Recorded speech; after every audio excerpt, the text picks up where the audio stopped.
আসসালামু আলাইকুম রহমতুল্লাহ। রাসূল সাল্লাল্লাহু আলাইহি সাল্লাম বলেন, সূর্য ওঠার সর্বোত্তম দিন হলো শুক্রবার। হযরত আদম আলাইহিস সালামকে এই দিনে সৃষ্টি করা হয়েছে এবং তাকে জান্নাতেও এই দিনেই প্রবেশ করানো হয়েছে। আবার এই দিনেই তাকে জান্নাত থেকে বহিষ্কার করা হয়েছে। আদম আলাইহিস সালামের দোয়া এই দিনেই কবুল করা হয়েছে। আল্লাহ তাআলা এই শুক্রবারে হযরত আদম আলাইহিস সালামকে মৃত্যু দিয়েছিলেন।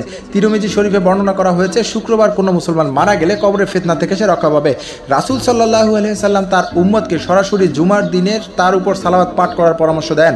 আল্লাহ তাআলা শনিবার ধূলিকণা সৃষ্টি করেছেন, রবিবার পর্বতমালা সৃষ্টি করেছেন, সোমবারে বৃক্ষরাজি সৃষ্টি করেছেন, তিনি মঙ্গলবারে অপ্রীতিকর বস্তু সৃষ্টি করেছেন এবং বুধবারে সৃষ্টি করেছেন আলো।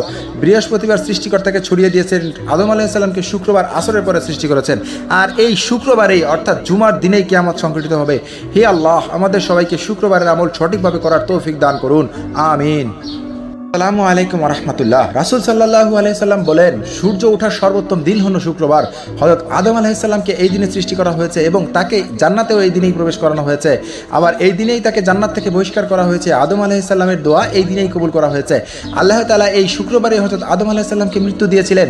তিরমিজি শরীফে বর্ণনা করা হয়েছে, শুক্রবার কোনো মুসলমান মারা গেলে কবরের ফিতনা থেকে সে রক্ষা পাবে। রাসূল সাল্লাল্লাহু আলাইহি সাল্লাম তার উম্মতকে সরাসরি জুমার দিনের তার উপর সালাওয়াত পাঠ করার পরামর্শ দেন। আল্লাহ তাআলা শনিবার ধূলিকণা সৃষ্টি করেছেন, রবিবার পর্বতমালা সৃষ্টি করেছেন, সোমবারে বৃক্ষরাজি সৃষ্টি করেছেন, তিনি মঙ্গলবারে অপ্রীতিকর বস্তু সৃষ্টি করেছেন এবং বুধবারে সৃষ্টি করেছেন আলো। বৃহস্পতিবার সৃষ্টিকর্তাকে ছড়িয়ে দিয়েছেন। আদম আলাইহিস সালামকে শুক্রবার আসরের পরে সৃষ্টি করেছেন। আর এই শুক্রবারেই অর্থাৎ জুমার দিনেই কিয়ামত সংঘটিত হবে। হে আল্লাহ, আমাদের সবাইকে শুক্রবারের আমল সঠিকভাবে করার তৌফিক দান করুন, আমিন।